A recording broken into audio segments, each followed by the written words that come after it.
It started around midnight, the kind of silence that feels too heavy, too aware of itself. I was scrolling on my phone when I heard it. 3 slow knocks on the door. Not loud, not soft, just deliberate. At first I thought I imagined it, but then I heard it again. 3 perfect knocks, like someone was counting time. I froze. No one should have been there. My porch light had burned out days ago, and I live at the end of a dead-end street. I got up, moving as quietly as I could. My heart was racing so loud it felt like whoever was outside could hear it. I looked through the peephole, and that's when my stomach dropped. Because there was no one there, just the empty porch, but the knocking didn't stop. It was coming from the door itself, like it was inside, like someone was knocking from within. I stepped back, whispering to myself that I was dreaming, sleep-deprived, hallucinating, anything but real. Then the knocking stopped. Silence, but not peace. I could feel someone on the other side of that door, watching, waiting. I grabbed my phone, turned on the camera, and crept closer again. This time I looked through the peephole and recorded. But when I checked the footage, my blood ran cold. Because on the video, there was someone there. A man. Pale. Smiling. Standing inches from the door. He wasn't moving. Not even breathing. Just smiling straight at the camera. I looked again through the peephole. Nothing.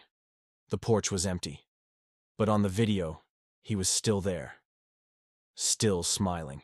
I called the police, stammering about a man outside my door. They said they'd send someone.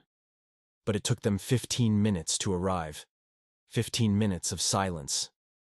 Except, I swear I could hear whispering on the other side of the door. When the police came, they found nothing. No footprints. No sign anyone had been there. They said maybe it was a prank. But here's the thing. When they reviewed the footage, the man wasn't on it anymore. The video was blank, just static. They left, telling me to get some rest. But I didn't sleep. I couldn't. Because an hour later, I heard the knocks again. Only this time, they were faster, angrier. I didn't go near the door. I didn't even breathe. But then my phone buzzed. A text from an unknown number. It said, "Why won't you open the door?" I threw the phone down.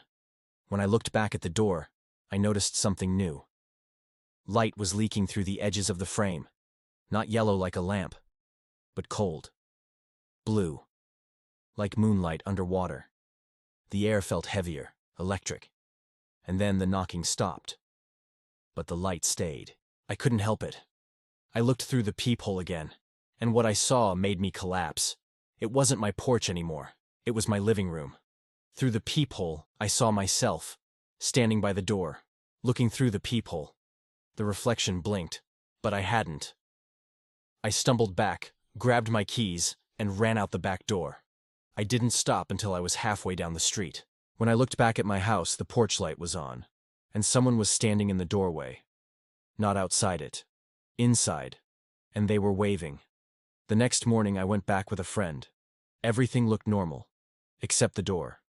The peephole was shattered from the inside, and written in the dust on the wall was a single word. Welcome. I moved out the same week. But sometimes, late at night, my phone buzzes. An unknown number. Always the same message. Can I come in? Leave a comment below. Share, like, follow, and subscribe for more.